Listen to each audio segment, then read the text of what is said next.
Okay, Rob, I have some things we need to discuss now that we have the floor plan all figured out and the windows. The next thing is the roof. Um, this is I do it at a 612 because I figured you would want a fairly steep, well, get some windows in there.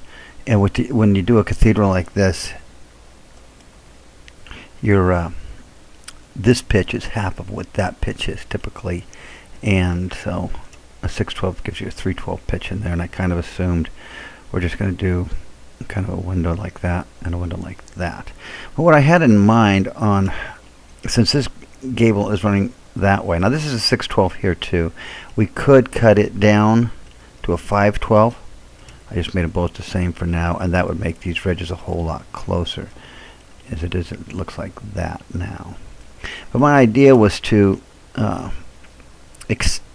where this roof, bring it out. I brought it out, I think, 5 feet, so that you have a little bit of a covered area right there, and that would look like this. Basically, these trusses in here would look like, well, they'd be an extension of these trusses. Except they jog out the 2 feet here. From the back, it looks like this. But that was my idea, to give you a little bit of a covered porch. And then I just centered the 503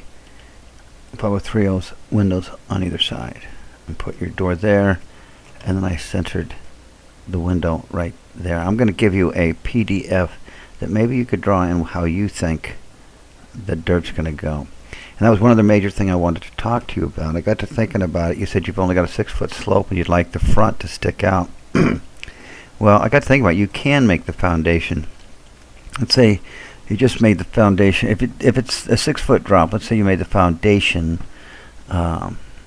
say, well, you'd want it sticking out. So let's say you made the foundation out of from the footings 6'6". Then you could frame, because you're going to think about it, you're going to be framing right up off the ground basically here. This frost wall is going to be at ground level, and those are going to be an 8-foot wall. And then as you go around the corner, that's why I want the elevation. If you can draw the slope of the land, you're going to kind of jog your basement like this, and then it's going to step up. You're going to be building constantly shorter walls as you go around here. And when you get up to here, you could build a 1-foot wall or whatever you want to, all the way across. I mean, it's always nice to have a 9-foot basement downstairs, but normally the cost of hiring them to bring out 9-foot panels and that extra cement is kind of cost prohibitive. But you're already building walls anyway. You could just do the 104 and 5/8 studs back here, and then just do the whole way around, because all these studs are going to be cut anyway. So anyway, that's just a thought. What I have drawn here is just that basically 7'6" foundation that I talked about. And when you're looking at this is the wall, the 8-foot wall, and this is the floor joist, and then that's the basement right there. So let's real quick. This is the windows, and what I put is just kind of a typical way of doing it in a daylight basement. And I'll show you what. The way I came up with this window configuration is I kind of figured, let's go give them a 13-foot bedroom here, center that window, 13-foot bedroom there, center that window, and then just center this in the middle.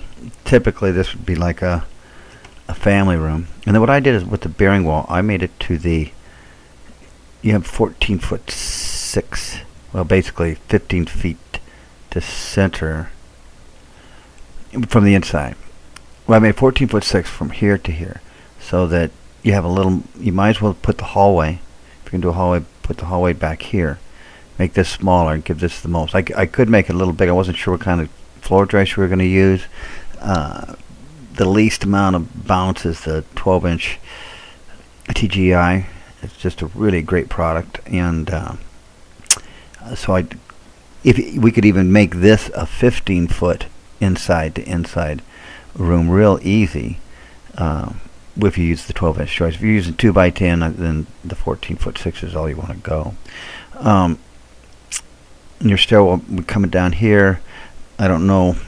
My idea, since you don't want to do much down there, would just be put a basically a hallway in here, and then this will be storage all back here, the door, wall here to here, and then also then kind of make it open. Seems like you kind of want to do it this at least a 10-foot opening right there in the middle, and then just worry about the rest later. So anyway, that gives you some stuff to think about.